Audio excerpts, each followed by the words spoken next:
RGPV diploma के previous year के question papers को सॉल्व करने की सीरीज़ के इस वीडियो में हम ईयर 2024 के कंप्यूटर प्रोग्रामिंग का क्वेश्चन पेपर सॉल्व कर रहे हैं। और आज के इस वीडियो में हम इस क्वेश्चन पेपर का क्वेश्चन नंबर 5 का ऑप्शन ए सॉल्व करेंगे। तो आज के इस वीडियो के लिए जो हमारे पास क्वेश्चन है वो है what do you mean by functions in C, या सी में फंक्शन से आप क्या समझते हैं। तो अगर आपके सेमेस्टर में आपसे क्वेश्चन पूछा जाता है कि सी में फंक्शन से आप क्या समझते हैं, तो आप इस क्वेश्चन का आंसर कुछ इस तरीके से अपने एग्जाम में लिख सकते हैं। तो चलिए आज के इस वीडियो में हम इस क्वेश्चन के इस आंसर को डिटेल में समझते हैं।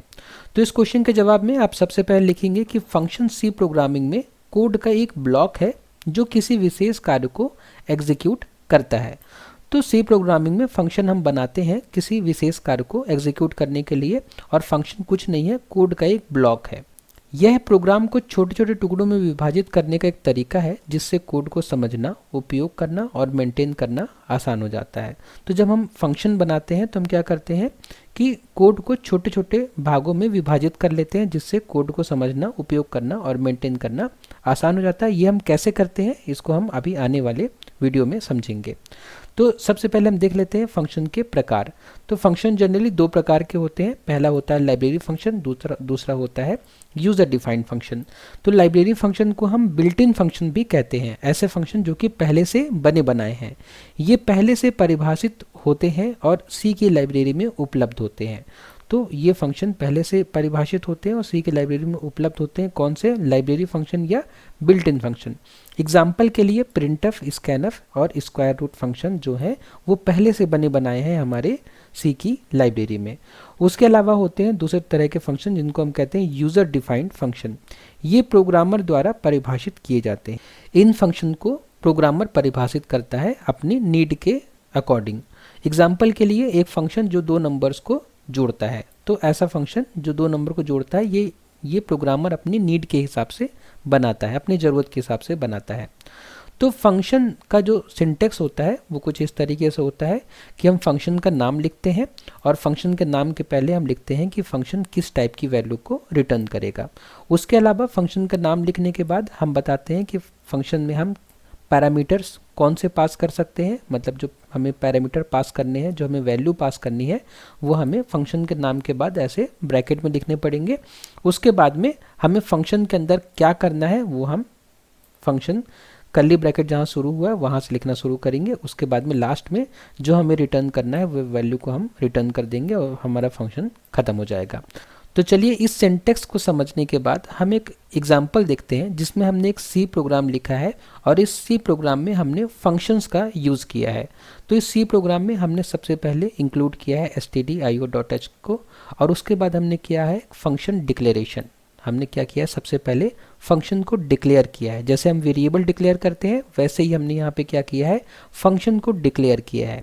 तो फंक्शन को डिक्लेयर करने के लिए जैसे हम वेरिएबल डिक्लेयर करते हैं वैसे ही हम करेंगे, लेकिन बस एक डिफरेंस होगा कि जैसे हम वेरिएबल को डिक्लेयर करने में बस वेरिएबल का नाम और किस टाइप का वेरिएबल हमें बनाना है वो लिख देते हैं, लेकिन जब हम फंक्शन को डिक्लेयर करेंगे तो हम नाम के साथ में उसमें हम क्या आर्गुमेंट पास करेंगे हम वो भी बताएंगे। ठीक है, बस इतना ही डिफरेंस है फंक्शन को डिक्लेयर करने में और वेरिएबल को डिक्लेयर करने में। बस इतनी ही चीज़ आपको याद रखनी है कि जब आप फंक्शन को डिक्लेयर करेंगे तो आप ब्रैकेट लगा के जरूर बताएंगे कि आप कितनी वैल्यू इस फंक्शन में पास कर रहे हैं या कितनी वैल्यू इस फंक्शन को भेज रहे हैं।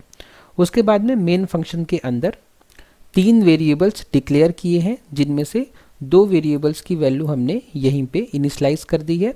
जो 2 वेरिएबल जिनकी वैल्यू हमने इनिशलाइज करी है वो है num1 और num2 नाम के, और तीनों ही वेरिएबल किस टाइप के हैं, इंटीजर टाइप के हैं। ओके, तो अभी तक हमने यहाँ पे इस प्रोग्राम में बस फंक्शन को डिक्लेयर ही किया है और अभी कुछ नहीं किया है। ठीक है, अभी मेन फंक्शन के अंदर आए हैं और हमने 3 वेरिएबल बनाए हैं। ओके, तो मैं 3 वेरिएबल बना लेता हूँ। पहला वेरिएबल हमारा num1, दूसरा वेरिएबल है हमारा num2 और तीसरा वेरिएबल है हमारा sum। तो num1 में जो हमने वैल्यू स्टोर करी वो है 5, num2 में जो हमने वैल्यू स्टोर करी वो है 10 और sum में हमने अभी कुछ भी नहीं किया है। इसके बाद में हम कर रहे हैं फंक्शन कॉल।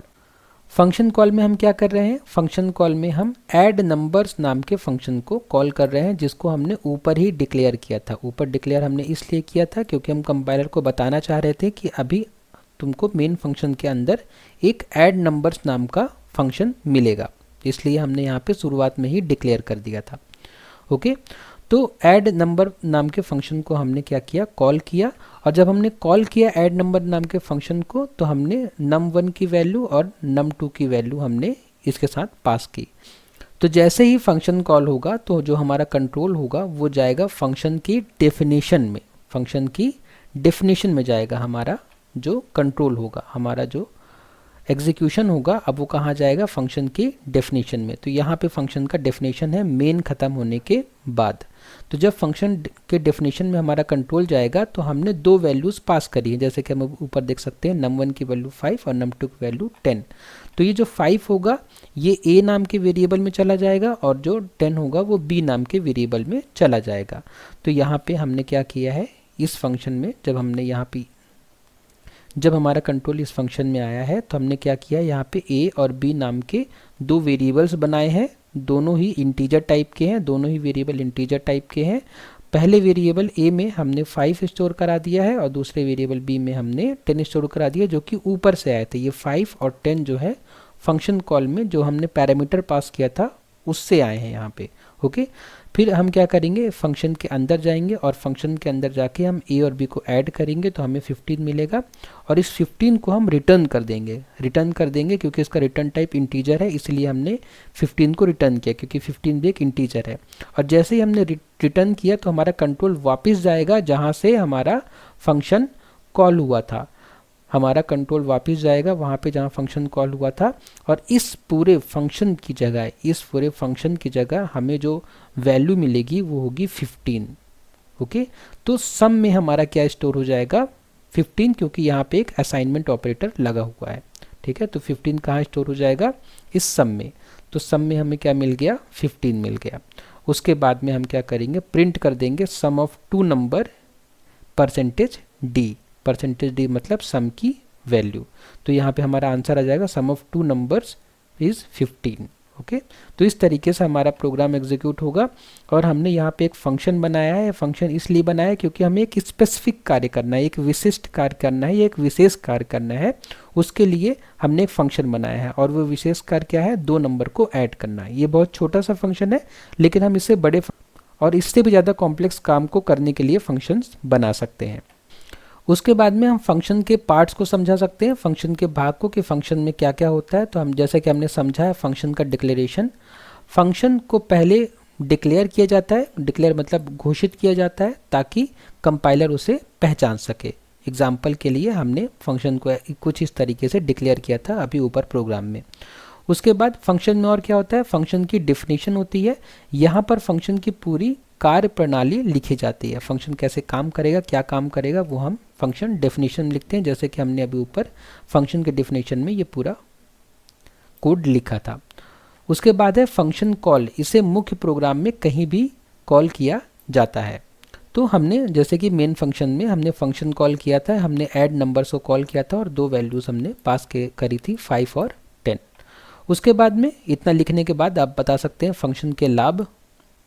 अपने प्रोग्राम में फंक्शन लिखने से हमें निम्नलिखित लाभ होते हैं। तो वो लाभ क्या है, पहला मॉड्युलैरिटी, प्रोग्राम को छोटे छोटे हिस्सों में विभाजित करता है। मतलब कि जब हम अपने प्रोग्राम में फंक्शंस लिखते हैं तो उससे हमारा जो प्रोग्राम होता है वो मॉड्यूलर बनता है। मॉड्यूलर बनता है मतलब कि हर एक स्पेसिफिक कार्य के लिए हमारे पास अलग अलग फंक्शंस हैं। उसके अलावा रीयूजिबिलिटी, एक बार लिखने के बाद इसे बार बार उपयोग किया जा सकता है। रीयूजेबिलिटी मतलब कि हम एक बार फंक्शन हमने लिख दिया, अब हम इसे जितने बार चाहें उतने बार कॉल करके इसको यूज़ कर सकते हैं। उसके अलावा रीडेबल कोड, कोड को पढ़ना और समझना आसान होता है। तो अगर हमने अपने प्रोग्राम में फंक्शंस बनाए हैं तो हमारा कोड पढ़ना और समझना आसान हो जाता है। उसके अलावा डीबगिंग, एरर्स को पहचानना और सुधारना सरल होता है। तो अगर आपने अपने प्रोग्राम को फंक्शन का यूज़ करके बनाया है तो जब भी आपको एरर होगी तो आपको पता होगा कि किस फंक्शन में ये एरर है और आप जाके उस पर्टिकुलर पोर्शन में वो करेक्शन कर सकते हैं। तो फंक्शन के लाभ लिखने के बाद हम निष्कर्ष लिख सकते हैं। हम बता सकते हैं कि सी में फंक्शन प्रोग्रामिंग को सरल, व्यवस्थित और प्रभावी बनाते हैं। ठीक है, अगर आप सी लैंग्वेज में फंक्शन यूज़ करते हैं तो आपका प्रोग्राम सरल, व्यवस्थित और प्रभावी बनता है। यह एक शक्तिशाली टूल है जो बड़े और जटिल प्रोग्राम को मैनेज करने में मदद करता है। तो इससे आप क्या है कि ये एक बहुत शक्तिशाली पावरफुल टूल है जो कि बड़े और कॉम्प्लेक्स प्रोग्राम को मैनेज करने में हेल्प करता है। तो इस तरीके से आप इस क्वेश्चन का आंसर अपने एग्जाम में लिख सकते हैं। अगर इस एक्सप्लेनेशन में आपको कोई डाउट है तो प्लीज़ मुझे कमेंट बॉक्स में बताइए। नेक्स्ट वीडियो में जब हम मिलेंगे तो हम इस क्वेश्चन पेपर का नेक्स्ट क्वेश्चन सॉल्व करेंगे। वीडियो को लास्ट तक देखने के लिए धन्यवाद।